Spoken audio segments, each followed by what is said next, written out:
Scottish copter crash, grim search for victims will take many days. The search for victims after a police helicopter rammed into a bustling Scottish pub will take many days as crews painstakingly scour through the unstable building, authorities said. At least 8 bodies have been found in the ruins of the Glasgow pub. Authorities fear more will be discovered. The downtown Clutha bar was packed with about 150 people listening to a band Friday night when the crash occurred. Far more people would have been endangered just a short walk away in Glasgow's central shopping district, said Gordon Smart, editor of Scottish Sun newspaper. From a nearby parking deck, Smart watched the helicopter tumble into the bar. He waited for an explosion and fireball, but there was an eerie silence instead, he said. A blast might have killed hundreds in the busy area, Smart said. It's a miracle that more people didn't die, he said. Fatalities in helicopter, pub. The outcome was still grim, 2 police officers and a civilian pilot killed, and 5 others dead in the pub. 14 people remain seriously injured in Glasgow hospitals, officials said. Earlier, police said 32 in total were taken to local hospitals. Glasgow police said there were more bodies in the building. Safety work will continue during the evening to stabilize the building and helicopter to ensure a safe working environment for emergency personnel, a police statement said. The recovery operation will continue for many days, Chief Constable Stephen House of Police Scotland said. Police Scotland appealed the public for any photographs, audio or video footage they have of the incident or surroundings areas. Fall from the sky like a stone. Smart was on top of a 6-story parking deck when he heard a gargling sound. It was like a car running out of petrol but incredibly loud, he said.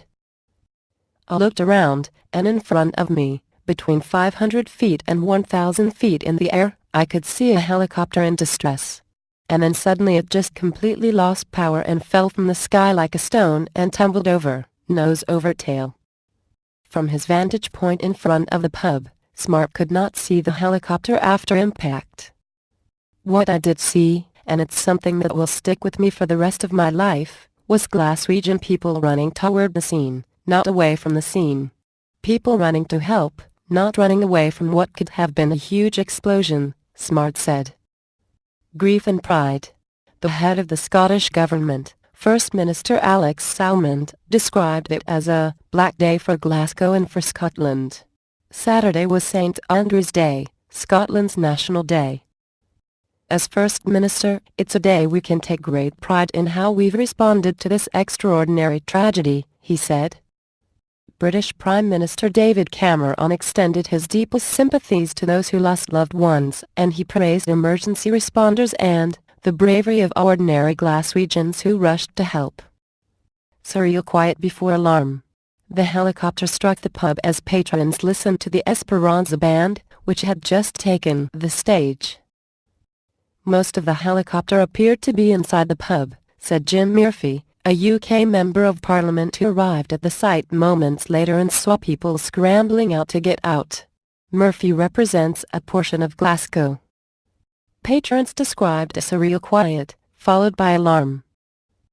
We were watching the band and there was kind of like a roof panel fell. There was a whoosh of dust, Grace McLean said. Then we laughed that the band said, "We didn't think we were going to bring the roof down." No one had a clue, she said. There was no explosion. No bang. It was really quiet.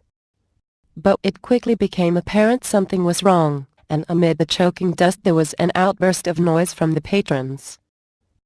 Everyone was yelling for their friends, McLean said. Blood pouring. Band manager Gary Anderson described his bewilderment when he heard a loud bang followed by lots of debris, smoke, stuff coming towards where I was standing at the door. People he knew pulled him outside into the street, he said, where he could see the rotor blades sticking out of the building's roof. There were people staggering out. There were lots of people coming out with blood pouring from their head and covered with all sorts of just debris from whatever it was had happened, he said. In a Facebook posting, The band indicated that all its members made it out safe. That didn't sound right. Christina O'Neill, who saw the crash from her apartment across the street, said she heard what sounded like a low-flying airplane. "I thought that didn't sound right for a couple of seconds," she said. After the sound of impact, she saw smoke and people running from the pub.